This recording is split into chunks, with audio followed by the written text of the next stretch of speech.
What's up everybody, my name's Will from Ghosthack, and today I'm going to talk to you a little bit about pads. Now pads are something that is used in pretty much every genre of electronic music. You can throw a pad in there and it'll work. They are very useful tools for creating textures, atmosphere, ambience, stuff like that. But a problem that I seem to run into a lot is a lot of the pads that I'll try to grab out of like plugin presets or sample packs will end up not fitting with my track at all. They just won't fit with the vibe, or maybe they don't even just work melodically. So today what I'm going to do is I'm going to show you an easy trick about how you can make pads really simply, really easily. It's not complicated, and it will 100% fit the track that you are working on.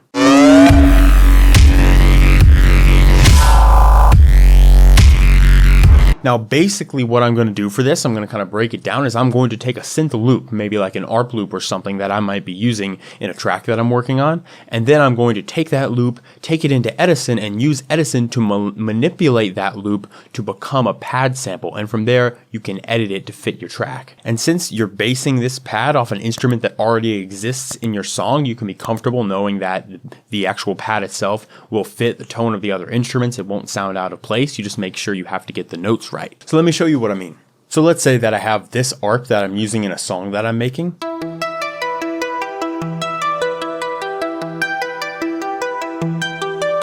And that kind of fits the progression of my song. I have other things built around that. I can use this ARP and kind of turn it into a pad and make it fit with everything else. The first thing I have to do is I have to assess if the instrument that I'm using is in the right octave. I think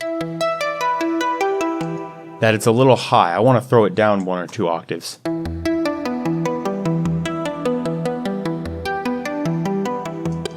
That one sounds pretty good, but yeah, I think I'm going to go with this octave right here. And I'm also real quick going to go into the plugin that I'm using. This is a Harmor patch, and I'm going to get rid of the delay. I'm going to leave the reverb though. That's just extra atmosphere. And now what I can do is record this loop out into Edison. So I can hit on play, and I'm actually going to record it twice over and then go a little bit into the third time, and I'll explain why.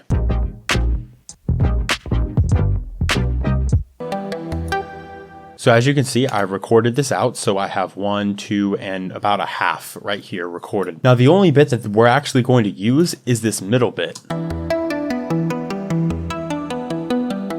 Now you can see it starts kind of offset, like there's already kind of clashing notes from the tail of the other one. And I do that specifically because I want to make sure when this thing loops around that it sounds like it's looping around as if the instrument was playing it. It doesn't sound like it completely starts over. Like here's an example of one looping around that sounds like it completely starts over.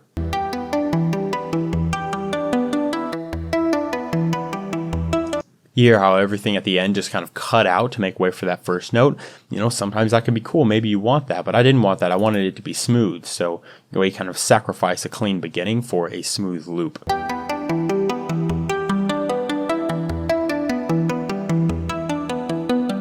And it just sounds like the whole thing flows together. So that's important. So we're just going to use that one. But before we just chop out the rest, I want to use this tool, and this is the blur tool. And essentially what this is going to do is it's the main tool that's going to create the pad. It's going to take all the harmonics, all the information that we have in this file, and it's going to kind of smooth it out. And you can control how much it smooths it out. Probably some of you already know about this tool. I just wanted to let people know that it's very good for making pad samples and drones.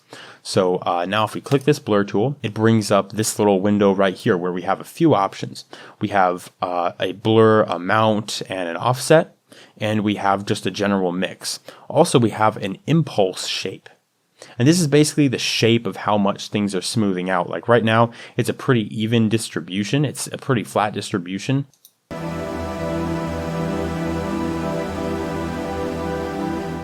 You can hear that it's already super atmospheric soundscape stuff. But if we want to make the impulse something like this, then it will be a little more plucky. Like the attack will be lower, it will kind of have those transients and then trail off. But in order to hear this, I have to kind of bring down the amount.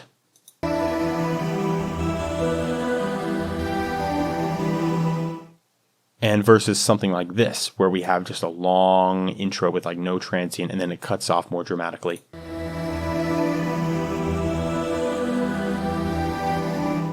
which can actually be a very cool effect, but I tend to leave it just kind of right in the middle where everything's nice and smooth. And I also tend to bring up the amount about to here. This will depend on taste, you know, how smooth you want your pad to be, but I don't always bring it all the way up. I just bring it to about here. And then this offset can kind of control if you want like a fade in or a fade out. Like if I want some fade in here, I can move the offset a little bit.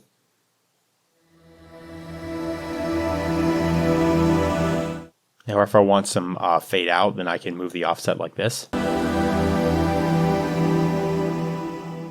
But I'll just leave that guy right in the middle. And then once we mix it all the way up, we can just hit accept, and then we have a nice smooth pad. Now what you want to do is you want to double click on these song selections, and then you can delete them. And also, if you're trying to hit record and you don't have these little song jump markers, what you have to make sure to do is you have to make sure that you are record on play, and you have to make sure that you're in song mode with or pattern mode with it actually looping. So now we can delete these. But before we bring this into our track, what we have to do is we have to go into the very beginnings, and you see how it starts kind of offset, right? It doesn't start, you know, just zero right on the line, and that's a problem.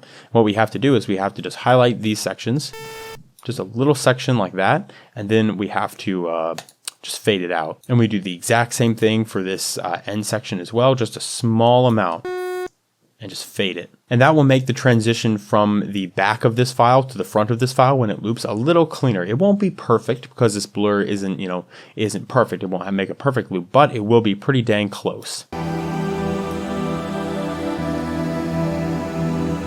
Yeah, you're not hearing any actual clicking. And now the next thing to do would be to EQ it. Now you kind of have two options. You can use this EQ right here, like I created kind of an EQ shape here where I took out some of the deep low end and then I sort of rolled off the high end.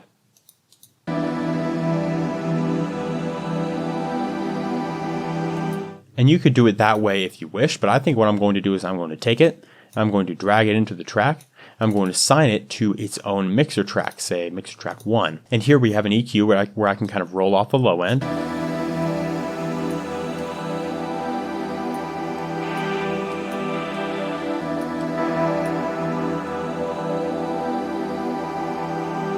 And I can really control the tone and the timbre of this pad.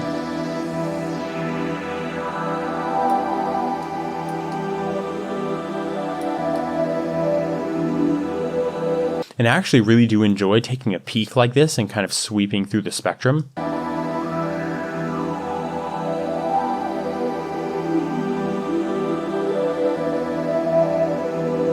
If any of you guys have ever heard the song Adrift on Celestial Seas by Cell Dweller, it's just 20 minutes of soundscapes. It sounds exactly like this. So I tend to duck down a little bit around 2000 hertz and a little bit around 3000 because that's where it can sound a little piercing, a little almost nasally, and it's not super clean. And now to layer this with the pluck, we can just turn this down a bit, take this pluck, move it back up to its right octave, re-add the delay. It's just a subtle delay, and now we can hear how they match together.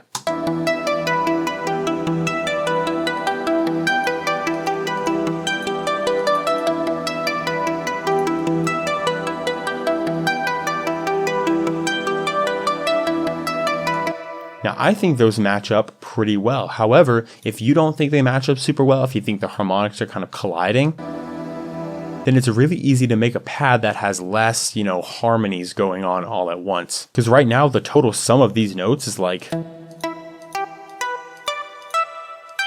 hitting all at once, which sounds good in chord form, but that's a lot of harmonics for a pad. Let's say we want our pad to be a little simpler. What I can do now is kind of take this down and throw this away, and I can make this unique. Make it unique. Do the first thing, which is bring it down, and then just use the harmonics we want. Now this is in the key of E, so we know we want E,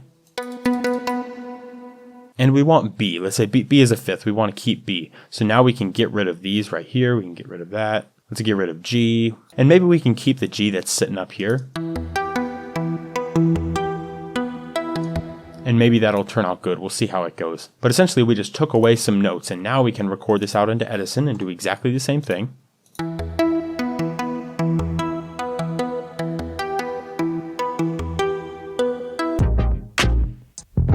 Now that that's done, we can go ahead and blur it. Same setting as we used before. We can delete this intro, delete this outro, fade in the front, fade out the back. And now we have this pad.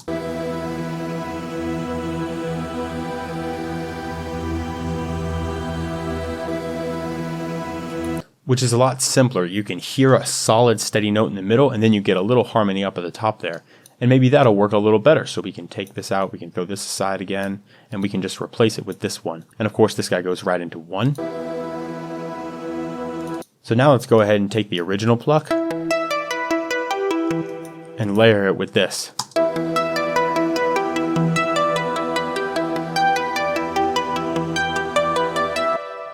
Yeah, that actually seems to be very, very clean. So there we go. That's a really quick way to make a super easy pad. And you don't even necessarily have to do this with an ARP or even an instrument. You can choose anything. Like let's say I wanted to use this percussion loop. I can just drag it right in here. I can maybe lower the volume a little bit here just to make it more manageable. And now I can go in and blur it. And when I hit accept, we get this.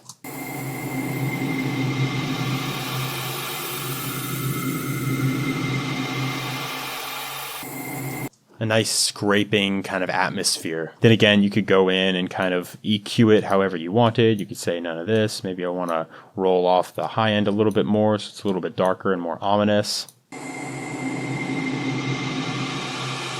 So I know there are probably a lot of you who have already used this tool before, who have already at least seen it or heard about it, but I really think a lot of people are sleeping on it because it's incredibly useful for making some good pads and drones and atmospheres and soundscapes. It's quick, it's easy, and like I said, if you have the right notes, it will 100% work with the track you're working on, as long as you take something that is already existing in the track and use that to make it a pad. So thank you guys for watching, thank you guys for hitting the like button, and also subscribe for more future music production tutorials. And I will see you in the next video. Happy producing.